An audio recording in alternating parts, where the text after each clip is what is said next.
Hi, I'm Dallas Cothram. I'm the CEO of Masterplan. We're a Texas-based real estate consulting firm, and lately we're getting a lot of questions from our clients about what are you seeing in the market. Well, interestingly, for more than a decade, we've been a leading indicator reporting entity for the Federal Reserve Bank. And we're really at a tipping point right here. And it's hard to tell where we're going to end up. 11 times since World War II, there's been a downturn like we're seeing now, and we've gone into a recession. 11 other times, we didn't go into the recession. So clearly businesses are evaluating where they are, and we're seeing that to some extent, but we're up. Masterplan is up this year from where we were in 2021 and certainly 2020. So maybe the Texas miracle is going to continue. Let's hope that it does here. So we're seeing a lot of good things, but clearly this is a tipping point. And one of the things that everybody is concerned about is the rate of change we're seeing in consumer price index. Inflation really is occurring, whether it's wheat or fuel. It's impacting everyone. And so while wages are going up, people have less buying power. So companies are going to have to continue to pay people, and their employees are going to be concerned that that raise they got is all eaten up by inflation. So this is definitely a cause for concern. There was a surge right after people got back out into the world with retail consumption, and now that's leveling off again. We still hear from cities, we want more retail. This seems maybe not a great idea, period, and you're starting to see things go back to where they were and where they have been historically since the recession. And I think that's just where U.S. consumption is going to be. There was a spike because everybody wanted to get back out and they were excited. Maybe they had saved some money because they hadn't traveled, they hadn't done a lot of things, they had been at home, and they did spend. But that's now evened out, and if you look at this trend, it's going to continue to probably level out or get worse. If you look at retail construction, it's even worse. So that's just in the contractor world. We're not doing a lot of permitting on retail construction. There's not a lot being built, even in Texas. And so cities that are chasing retail opportunities, they're going to be limited, and there's a lot of competition. So restaurants or retailers that are opening have a ton of choice in where they want to go.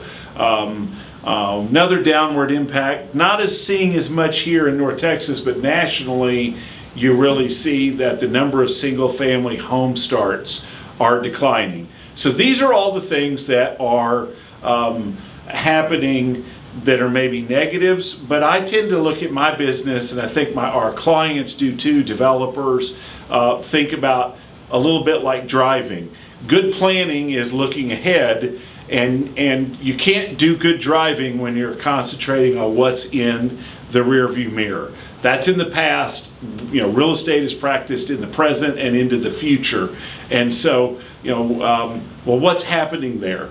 We're still seeing that cities are not great at driving looking forward. Cities still like to drive looking in their rearview mirror, and they tell us things like, we want shopping centers.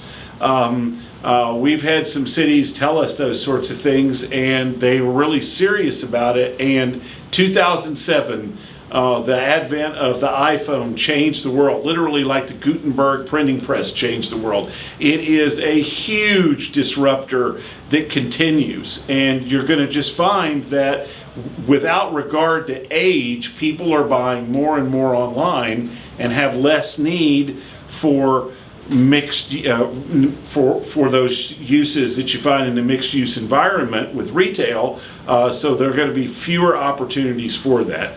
So what else is happening?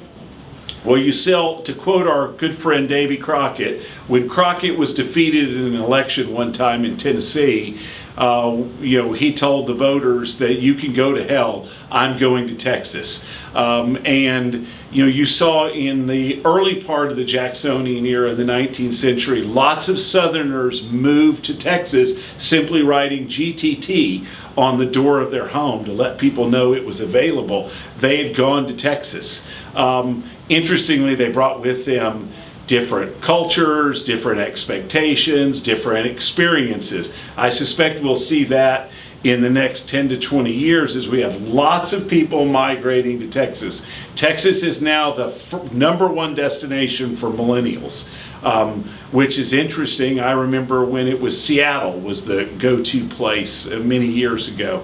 Now it's all these young people graduating from across the country are making Texas, and particularly DFW, the top destination. Then on the 50 plus age group, Texas is #2 as a destination. So you have young people at the beginning of their career wanting to move to Texas, and older people maybe at the end of their career or in retirement moving to Texas for similar reasons. No tax situation, good wages, lower cost of living, and a lot of opportunity. So that's why I think that maybe Texas is going to do better. As you'll recall, during the recession, Texas fared better than the rest of the nation. So also, the DFW area, remember, I think that the inland port here in Dallas area, just south of downtown Dallas, is what DFW airport was in the 1970s.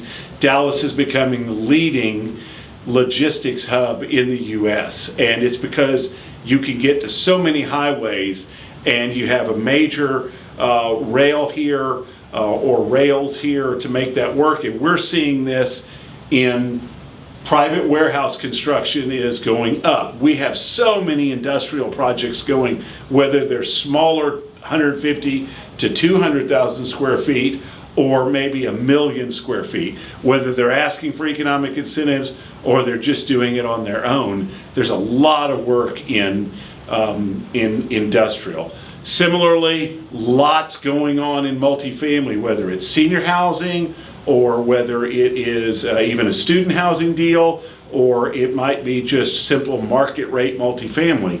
But that's what cities have to understand right now is if you want to be in the game during this tipping point, it's probably going to be industrial or maybe a self-storage, or it's multifamily. That's what we're seeing, and so I appreciate you watching our YouTube channel. Please check us out. This is Masterplan Texas. Thank you. Remember to like and subscribe.